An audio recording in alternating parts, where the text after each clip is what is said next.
We do fun things, because I normally don't go outside.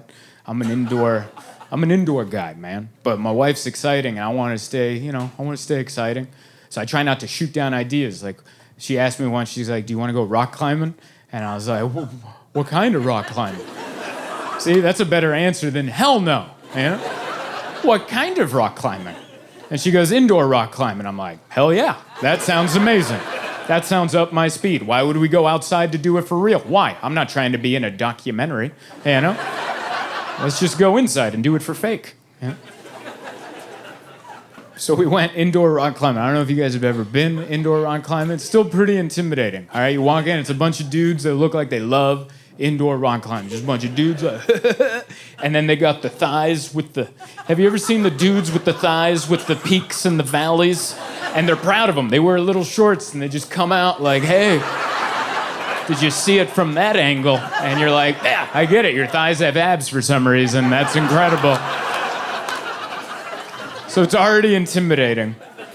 And then I'm there, and then they put you in this harness. Now, if you've ever worn a rock climbing harness, what it does, if you're a fella, is it just bunches up your sensitive areas and just puts them on display for everyone to see.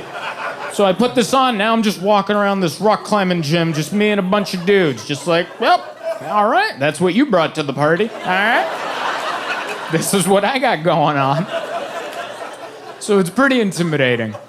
And then we go over to the wall, and this wall is pretty high up. It's like 50 feet. And there's two ways to climb. You can do an automatic belay, and that's where a machine holds you, or you can do traditional, where a loved one holds you from behind and may or may not end your relationship. So we decided to go automatic belay. We're bringing in the machines for this one. And I remember the kid hooked me up, and the kid Clay with his flat-billed hat, like, he doesn't care. He just gets to climb for free if he hooks you into this thing. And he's like, oh yeah, as long as this is hooked in, you won't die. And I'm like, why would you say die? I'm pretty sure they train you not to say die. I would imagine, you know? That would be the most embarrassing death of all time. If I died doing that and that word got out, did you hear Zoltan died? Oh my God, what happened? He was rock climbing. Ooh, no. It was indoor. You guys would be like, oh, how? The floor is padded. How did he do that? That'd be like dying going indoor skydiving. You're like, how does that? I don't know. Someone must have hit the reverse switch on the fan. Turn that into a blender, you know? I always love the reaction to that joke, because you guys are like, is that a button that they would have? I would assume not. So anyway, I'm locked into the automatic belay, and I climbed. You know what I found out? I'm pretty badass at rock climbing. I got up to the top in like 5 seconds. Like a cat, up to the top. The hard part's actually coming down, because you don't climb down, you rappel down, like Tom Cruise in Mission Impossible. You push off, you come back, you push off, you come back, and you just power hump your way down this rock. And I'm up there, and it's hard to let go. It's really hard to let go, because Emma's like, hurry up, and I'm like, shut up, don't rush me. And she's like, you're good, the automatic belay has you. And I'm like, yeah, I know it's supposed to work, but a lot of things are supposed to work. How many videos are there online where you're like, oh, look, that didn't work at all. Look at him go. So I'm not just gonna trust it. So I put a little weight in my ass, and I was like, all right, cool, I feel it, it's got me. And then what you're supposed to do is you're supposed to push evenly with both feet. So you go back evenly, come down, come back to the rock evenly, push off, power hump your way down.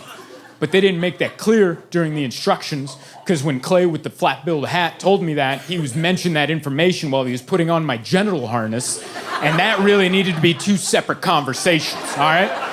You can't slip in need-to-know information when you're messing around down there, because I'm not listening to you, I'm just watching your thumbs. That's all I'm doing. So apparently while he was doing that, he's like, make sure you use 2 feet, and I'm just hearing wah, wah, wah, wah, wah. I'm like, where's that phalange going, you know? So I'm up there. When I push off, I didn't push evenly. I pushed harder with one foot than the other. So instead of going back even, I went back sideways.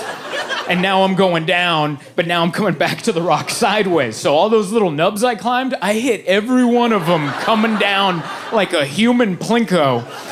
It felt like 50 people lined up to sock me in the ribs, and I'm just going down, da, da, da. And I look down, and there's my wife and Clay just laughing at me.